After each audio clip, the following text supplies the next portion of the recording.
Guys, লাইফে first time আমি সিরাজগঞ্জ যাচ্ছি আমার বন্ধুর শ্বশুর বাড়ি। জীবনে প্রথম প্রায় 7-8 ঘন্টা বাস জার্নি করে সিরাজগঞ্জ যাব। তো আজকে আমি এই ভিডিওতে আপনাদের দেখাবো যে বরিশাল থেকে সিরাজগঞ্জ আসলে জার্নিটা কেমন হয়।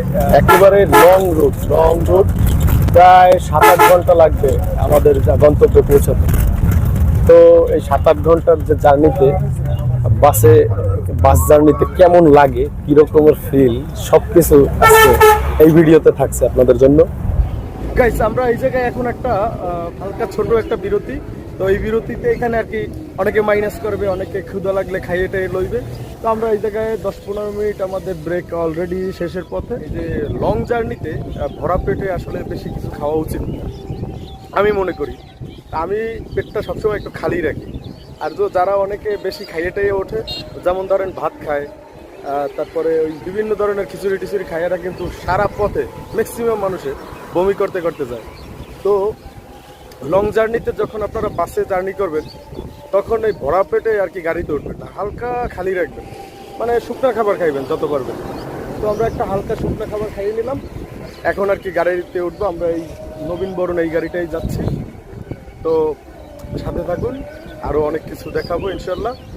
গাইস, এই ছোট বিরতির মধ্যে কিন্তু মজাদার একেবারে স্পেশাল খাবার নেই।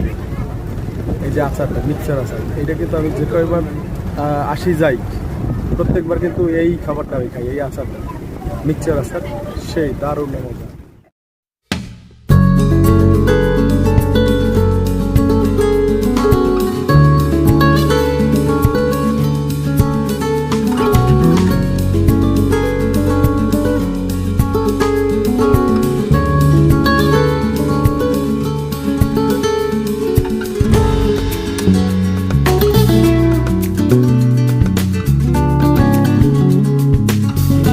রাস্তার দুই পাশে প্রাকৃতিক সৌন্দর্য দেখতে দেখতে আমরা কুষ্টিয়ায় চলে এলাম। এটা নাকি কুষ্টিয়ার বিখ্যাত তিলের খাজা, এটা একটু টেস্ট করলাম। আসলে আমরা ওইদিকে বসে আমাদের বরিশালে বসে যে ধরনের খাজা খাই তার থেকে একটু ভালোই লাগে। গাড়িতে একটা ছোট পিচ্ছে নিয়ে আসলো, টেস্ট করলাম, ভালোই, খারাপ।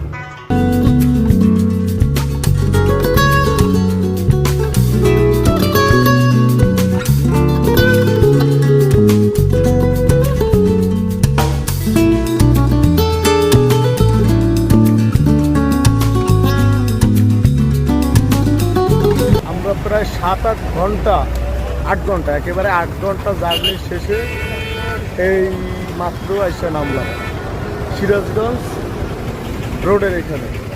তো এখান থেকে আর কি এখন আমরা যাবো যেই জায়গায় যাওয়ার উদ্দেশ্যে আসছি। সিরাজগঞ্জের শহরের রাস্তা রিক্সায়, রাস্তা একেবারে শুনশান, ঠান্ডা পরিবেশে আমরা এখন যাইতেছি। তো আমরা মূলত রোড নাইমে সেখান থেকে প্রায় আরও 18 কিলোমিটার এই সিরাজগঞ্জ শহর। তো এখানে সিএনজি করে আসলাম। তো এখন আমাদের গন্তব্যে আমরা যাচ্ছি আর কি, এই আর কি। তো শহরটা ভালোই, একটা জেলা শহর, অনেক